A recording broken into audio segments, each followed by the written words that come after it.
Hello everyone, welcome in today's class. तो आज हम लोग चैप्टर 8 जो कि क्वाड्रिलेटरल का है, एक्सरसाइज 8.1 को सॉल्व करेंगे। तो चलिए स्टार्ट करते हैं।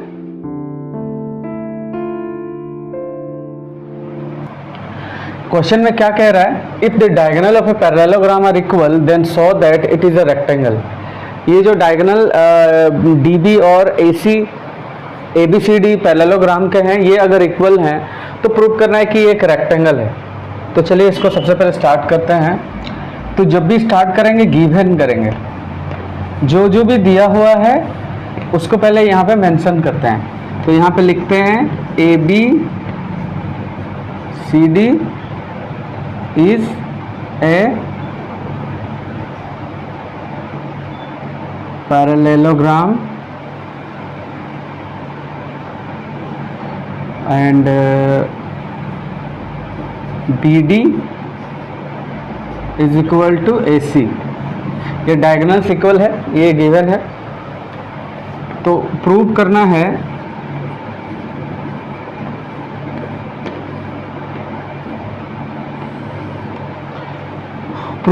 है ABCD is a rectangle.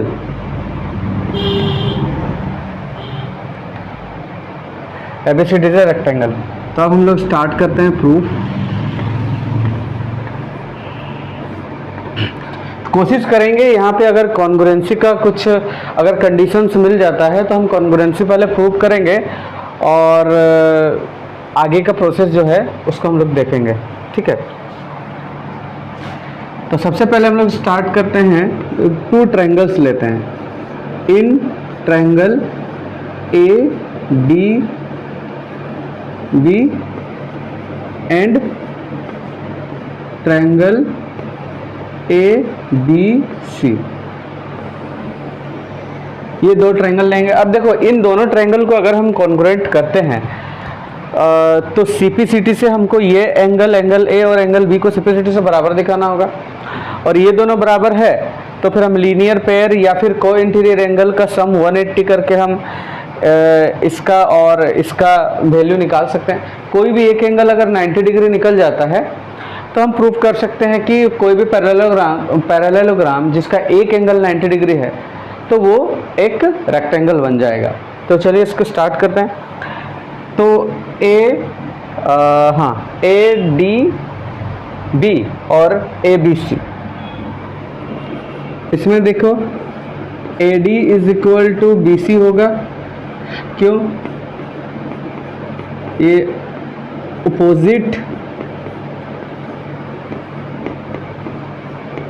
Opposite side of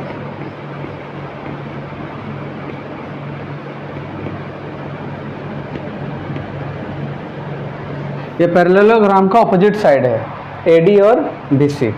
ठीक, उसके बाद DB is equal to AC, ये गिवन, ये दिया हुआ है। अब हम लिखते हैं AB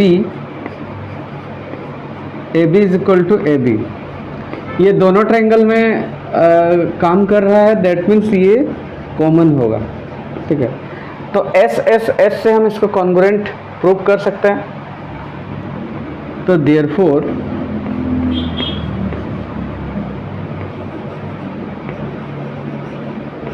according to S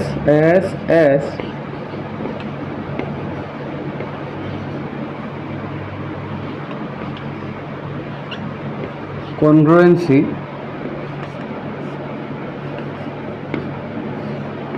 triangle ADB congruent triangle ABC, ये दोनों congruent प्रूफ हो गया है। तो अब हम क्या कर सकते हैं, इन दोनों एंगल को इक्वल दिखाएंगे। तो हम लिख सकते हैं therefore angle DAB is equal to angle CBA, ये CPCT congruent corresponding part of congruent triangle CPCT से DAB और CBA ये इक्वल हो जाएगा। तो आई होप यहाँ तक समझ में आया होगा।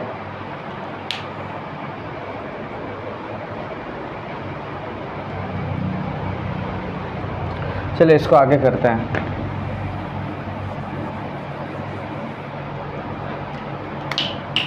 अब देखो angle DAB plus angle CBA is equal to 180 degree. इसको हम को इंटीरियर में लेंगे, लीनियर पेयर तो नहीं ले सकते हैं, इसको को इंटीरियर में लेंगे।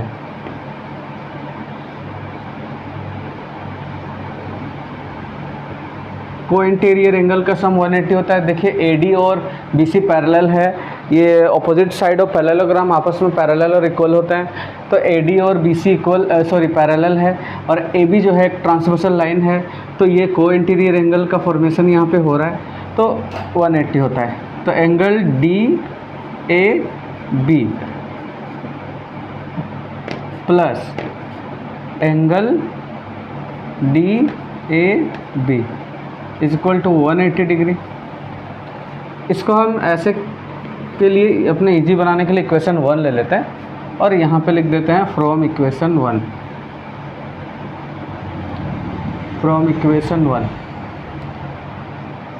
क्यों? देखो DAB और CBA इक्वल है, तो हम CBA के जगह पे भी DAB लिख सकते हैं।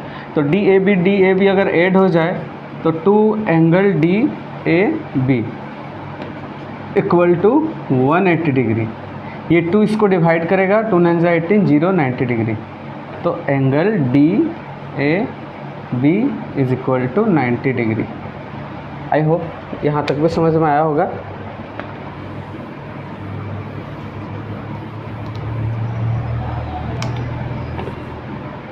सिंस का साइन देंगे। इफ वन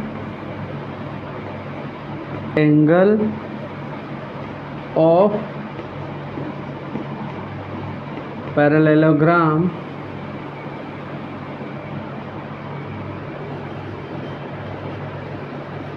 equals 90 degree, तो therefore parallelogram is a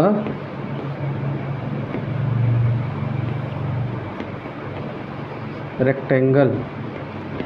ये हमारा प्रूव्ड हो गया। अगर किसी भी पैरेललोग्राम का कोई एक एंगल अगर 90 डिग्री होता है तो वो पैरेललोग्राम को हम रेक्टेंगल कह सकते हैं। तो ये प्रूव करना था, ये प्रूफ हो चुका है। आई होप आप सबको समझ में आया होगा। इसी तरह के और भी बहुत सारे वीडियोज़ आपको मिलते रहेंगे। मेरे साथ लगातार जुड़े रहने के लिए आप मेरे चैनल को ज़्यादा से ज़्यादा शेयर कीजिए और वीडियो को ज़रूर लाइक कीजिए। Thank you.